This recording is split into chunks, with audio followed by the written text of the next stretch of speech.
Have you ever heard the term black fatigue? It's a phrase that's gaining more and more attention, sparking conversations all across America. But what does it actually mean? Is it just about being tired? The answer is much deeper and more complex than that. Today, we're going to break down what black fatigue really is, where it comes from, and why it's a crucial topic for everyone to understand. So, let's start with a definition. Black fatigue is the profound, repeated, and cumulative physical, mental, and spiritual exhaustion that black people experience from navigating a society rife with systemic racism, microaggressions, and the constant need to justify their own existence. It's not just feeling sleepy after a long day. It's a bone-deep weariness that comes from a lifetime of battling prejudice, both overt and subtle. The term was popularized by Mary Frances Winters in her powerful book, Black Fatigue: How Racism Erodes the Mind, Body, and Spirit. Winters, a diversity and inclusion expert, gave a name to a feeling that countless black individuals have known for generations. Her work brought this concept into the mainstream, providing a framework for discussing the very real toll of racism. She argues that this isn't a new phenomenon. It's the accumulated stress of centuries of struggle, simply now with a name that helps us understand its scope. So, what causes this fatigue? Let's break it down into three main areas. First, systemic racism. This refers to the policies and practices embedded in our institutions like healthcare, housing, education, and the justice system that create disadvantages for black people. Imagine constantly having to work harder just to get to the same starting line as others. Imagine facing barriers and getting a loan, receiving proper medical care, or being treated fairly by law enforcement. This isn't a one-time event. It's a persistent, daily reality that grinds you down over time. It's the constant uphill battle against a system that wasn't built for you to succeed. Second, there are the daily microaggressions. These are the subtle, often unintentional, slights, snubs, or insults that communicate hostile or negative messages based on race. Things like being followed in a store, having someone clutch their purse as you walk by, being told you're so articulate as if it's a surprise, or having your hair touched without permission. While a single instance might seem small, imagine experiencing these moments day after day, week after week.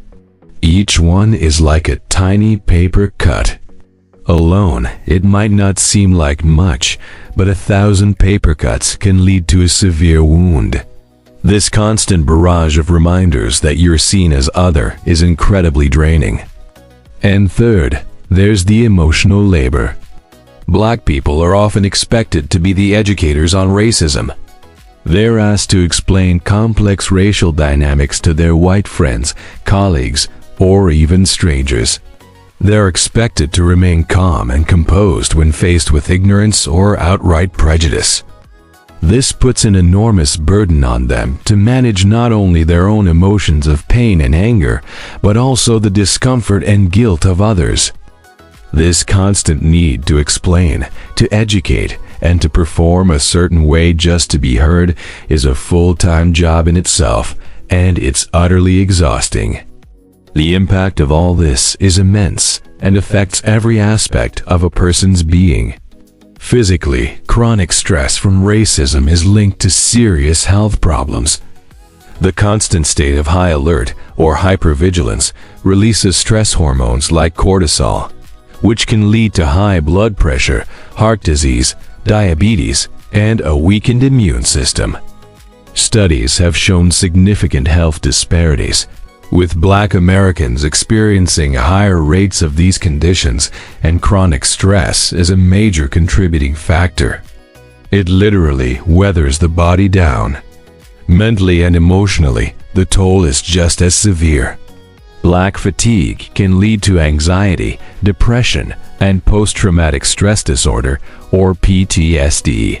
There is a constant mental gymnastics involved in navigating predominantly white spaces, wondering if you're being judged, if you need to code switch, or if a comment was racially motivated. This creates a psychological burden that can be isolating and debilitating.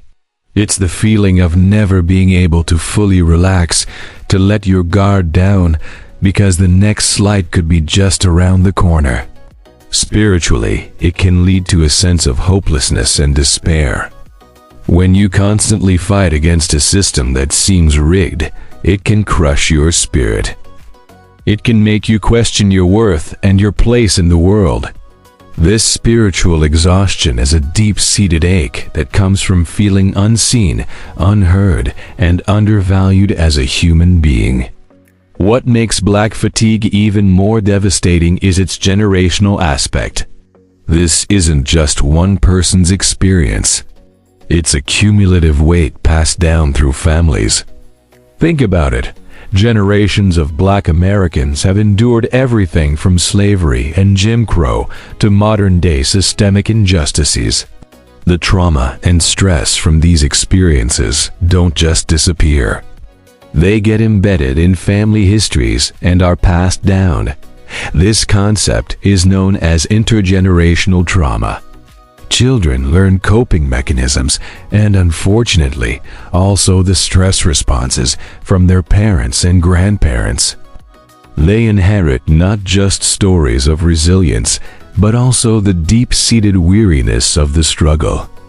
So, a young black person today might be carrying not only their own fatigue, but the fatigue of their ancestors. Now, this might all sound incredibly heavy, and it is.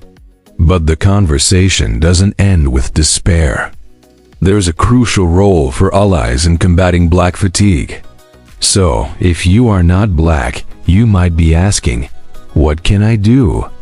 The first and most important step is to listen and learn.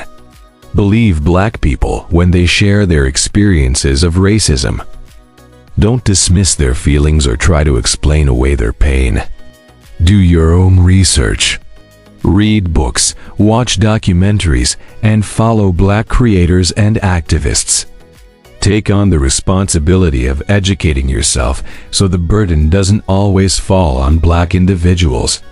Beyond education, action is key. Use your privilege to challenge racism wherever you see it. If you hear a racist joke, speak up. If you see biased practices in your workplace or community, advocate for change. Support black-owned businesses. Donate to organizations that are fighting for racial justice. It is about moving from being a passive bystander to an active participant in creating a more equitable society. By taking on some of this work, allies can help lighten the immense load that black people carry every single day. It's not about saving anyone, but about standing in solidarity and taking on a shared responsibility for dismantling an unjust system. In conclusion, black fatigue is a profound and pervasive issue rooted in the historical and ongoing reality of racism in America. It's the physical, mental, and spiritual exhaustion from a lifetime of battling systemic barriers, microaggressions, and the emotional labor of it all. It's a burden passed down through generations. Recognizing and understanding black fatigue is not about assigning blame or inducing guilt. It's about fostering empathy, acknowledging a painful truth, and committing to meaningful action. It is a call for all of us to look at our society and ask how we can rebuild it to be a place where everyone has the chance to thrive, not just survive. The conversation is just beginning, and it's one that we all need to be a part of. Thank you so much for watching and for taking the time to understand this important topic.